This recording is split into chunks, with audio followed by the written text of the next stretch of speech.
নমস্কার বন্ধুরা, welcome to my YouTube channel perfect competitive exam crackers. আমরা এখন ইতিহাসের সিরিজ নিয়ে আলোচনা করছি। প্রত্যেকটা ভিডিওতে আমি 50টা করে ইতিহাসের গুরুত্বপূর্ণ প্রশ্ন নিয়ে আলোচনা করছি। তো আজকে আরও 50টা এই ভিডিওতে কোশ্চেন নিয়ে এসেছি। তো আজ যদি বন্ধুরা আমার এই ভিডিওগুলো ভালো লাগে তাহলে প্লিজ আমার চ্যানেলটিকে সাবস্ক্রাইব করো আর বেল আইকনটা প্রেস করে দাও, যাতে করে আমি যখনই ভিডিও দেব তোমাদের কাছে নোটিফিকেশানটা চলে আসে। আজকে শুরু করব প্রথম প্রশ্ন দিয়ে, যেটা হচ্ছে হায়দ্রাবাদের নিজামশাহী বংশের প্রতিষ্ঠাতাকে। এর উত্তর হবে মীর কমর উদ্দিন। 2 নম্বর প্রশ্ন, পুরন্দরের সন্ধি কত সালে হয়? এর উত্তর হবে 1665 খ্রিস্টাব্দে। শিবাজির সাথে জয়সিংহ প্রথমের হয়েছিল, যিনি ছিলেন কমান্ডার অফ মুঘল এম্পায়ার। পরের প্রশ্ন, 1595 সালে আহমদনগরের যুদ্ধে আকবর কাকে পরাজিত করেন? এর উত্তর হবে চাঁদ সুলতানাকে। পরের প্রশ্ন, আকবরের রাজসভায় কে কবি ছিলেন? রহিম ছিলেন আকবরের রাজসভার কবি। পরের প্রশ্ন, বাহমনি সাম্রাজ্যের প্রতিষ্ঠাতা কে? এর উত্তর হবে হাসান গঙ্গু। পরের প্রশ্ন, কংগ্রেসের দ্বিতীয় অধিবেশনে কে সভাপতিত্ব করেন? এর উত্তর হবে দাদাভাই নৌরোজি। তো বারবার জাতীয় কংগ্রেসের অধিবেশন নিয়ে কিন্তু প্রশ্ন আসছে।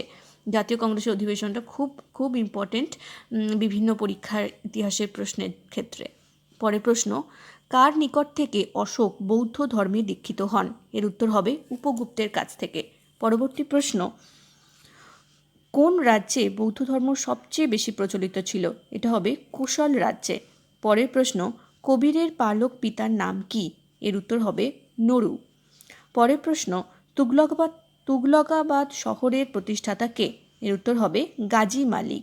পরবর্তী প্রশ্ন, মৈথিলি ভাষায় সর্বশ্রেষ্ঠ লেখক কে? এর উত্তর হবে বিদ্যাপতি। চলে আসি পরের প্রশ্নে, ভারতের স্বাধীনতা আন্দোলনে কোন বীর শহীদের জন্মদিবসে তার স্মৃতিতে স্মারক ডাকটিকিট প্রকাশের সিদ্ধান্ত ঘোষণা করলো ভারতীয় ডাকটিকিট? এটা হয়েছিল প্রফুল্ল চাকি। ব্রিটিশ ভারতে কংগ্রেসের মুখপত্র কোনটি ছিল? এর উত্তর হবে নিউ এজ। পরের প্রশ্ন, কোন পত্রিকায় গান্ধীজি সর্বপ্রথম ইংরেজদের বিরুদ্ধে ভারত ছাড়ো আন্দোলনের ডাক দেন? এর উত্তর হবে হরিজন পত্রিকায়। পরবর্তী প্রশ্ন, সুভাষচন্দ্র কত সালে বাড়ি থেকে পালিয়ে যান? এর উত্তর হবে 1941 খ্রিস্টাব্দে। 1941 খ্রিস্টাব্দে সুভাষচন্দ্র বসু তার বাড়ি থেকে ইংরেজদের চোখে ধুলো দিয়ে পালিয়ে গেছিলেন। এর পরের প্রশ্ন, কার্লাইল সার্কুলার কবে জারি করা হয়? এর উত্তর হবে 22 অক্টোবর 1905 খ্রিস্টাব্দে। পরবর্তী প্রশ্ন, সিন্ধু সভ্যতার সবথেকে বেশি নিদর্শন কোথায় পাওয়া যায়? এর উত্তর হবে লোথালে। চলে আসবো পরবর্তী প্রশ্ন, কোশ্চেন নাম্বার 18।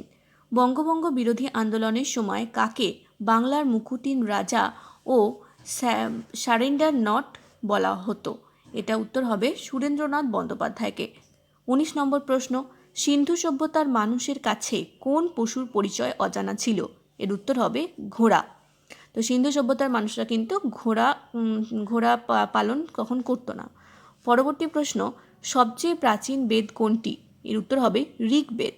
পরবর্তী প্রশ্ন, কোন মুঘল সম্রাট শেষ জীবনে পুত্রের দ্বারা কারারুদ্ধ হয়েছিলেন? এটা আমরা সবাই জানি, সম্রাট শাহজাহান তার পুত্র ঔরঙ্গজেবের দ্বারা কারারুদ্ধ হয়েছিলেন। পরের প্রশ্ন, কবে প্রথম মহেঞ্জোদারো নিদর্শন আবিষ্কৃত হয়? এর উত্তর হবে 1922 খ্রিস্টাব্দে। আর 1921 খ্রিস্টাব্দে হরপ্পা আবিষ্কৃত হয়। হরপ্পা সভ্যতা আবিষ্কার করেছিলেন দয়ারাম সাহানি, আর মহেঞ্জোদারোর খনন কার্য করেছিলেন রাখালদাস বন্দ্যোপাধ্যায়। এই দুটো প্রশ্নও আসে। পরবর্তী প্রশ্ন, তুগলক বংশের প্রতিষ্ঠাতা কে? এর উত্তর হবে গিয়াসউদ্দিন তুগলক। তুগলকাবাদ শহর কিন্তু গাজী মালিক নির্মাণ করেন, আর তুগলক বংশের প্রতিষ্ঠাতা গিয়াসউদ্দিন তুগলক। পরের প্রশ্ন, সাইমন কমিশন কবে ভারতে এসেছিলেন? এর উত্তর হবে 1927 খ্রিস্টাব্দে। পরের প্রশ্ন, ব্রাহ্ম সমাজ কে প্রতিষ্ঠা করেন? উত্তর রাজা রামমোহন রায়। পরবর্তী প্রশ্ন, সত্যবিলোপ নীতি কে প্রবর্তন করেন? লর্ড ডালহৌসি। 27 নম্বর প্রশ্ন, রামানন্দের প্রধান শিষ্য কে ছিলেন? এর উত্তর হল কবির। পরবর্তী প্রশ্ন, সুলতান মাহমুদের ভারত আক্রমণকালে কোন পর্যটক আসেন ভারতে এসেছিলেন? এর উত্তর হবে অলবিরুনি। পরের প্রশ্ন, হর্ষবর্ধন কোন বিশ্ববিদ্যালয়ের পৃষ্ঠপোষকতা করেছিলেন? নালন্দা বিশ্ববিদ্যালয়ের। তারপরের প্রশ্ন, 30 নম্বর প্রশ্ন, গুপ্ত বংশের প্রতিষ্ঠাতা কে? এর উত্তর হবে শ্রীগুপ্ত। পরবর্তী প্রশ্ন, শকাব্দ কে প্রচলন করেন? উত্তর হবে কনিষ্ক।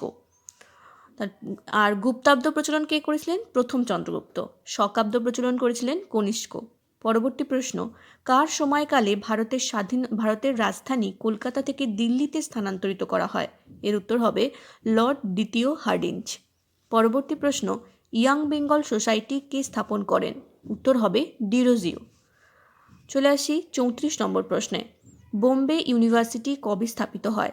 এর উত্তর হবে 1857 সালে, মানে যে বছর সিপাহী বিদ্রোহ হয়েছিল। 1857 সালে বোম্বে ইউনিভার্সিটি, আর কলকাতা ইউনিভার্সিটিও কিন্তু 1857 সালে।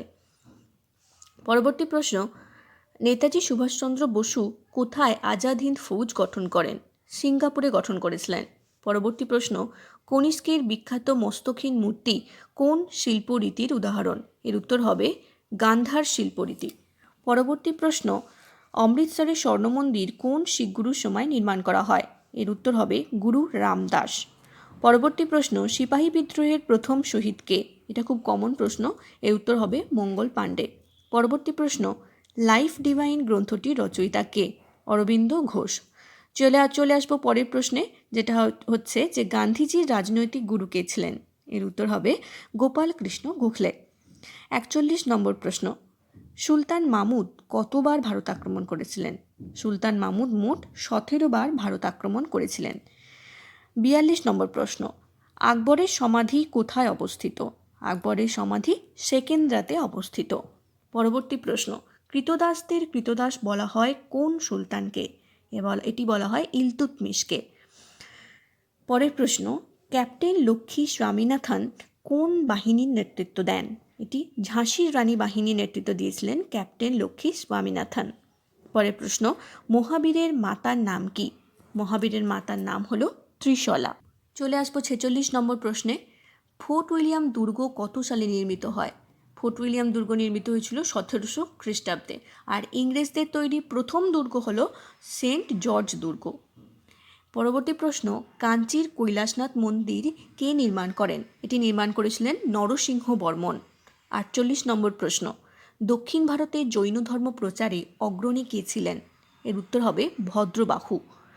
49 নম্বর প্রশ্ন, রাষ্ট্রকূট বংশের প্রকৃত প্রতিষ্ঠাতা কে ছিলেন? এর উত্তর হবে দন্তি দুর্গ। পরবর্তী প্রশ্ন, সংবাদ কৌমুদী পত্রিকার প্রকাশক কে ছিলেন? এর উত্তর হবে রাজা রামমোহন রায়। বন্ধুরা, আবারও 50টা প্রশ্ন নিয়ে আলোচনা করলাম ইতিহাসে, যেগুলো বিভিন্ন পরীক্ষার জন্য খুবই গুরুত্বপূর্ণ। বিভিন্ন কম্পিটিটিভ এক্সামে ইতিহাস থেকে তো প্রশ্ন আসেই। আর ভিডিওতে পরবর্তীকালে আমি আরও 50টি প্রশ্ন নিয়ে আলোচনা করব। এইভাবে আমি ইতিহাসের সিরিজটা করার চেষ্টা করছি, 50টা গুরুত্বপূর্ণ প্রশ্ন আলোচনা করে। যদি আমার ভিডিওগুলো ভালো লেগে থাকে তাহলে প্লিজ আমার চ্যানেলটিকে সাবস্ক্রাইব করে দাও, আর লাইক কমেন্ট শেয়ার করে বন্ধুদের মধ্যে ছড়িয়ে দাও প্লিজ। Thank you.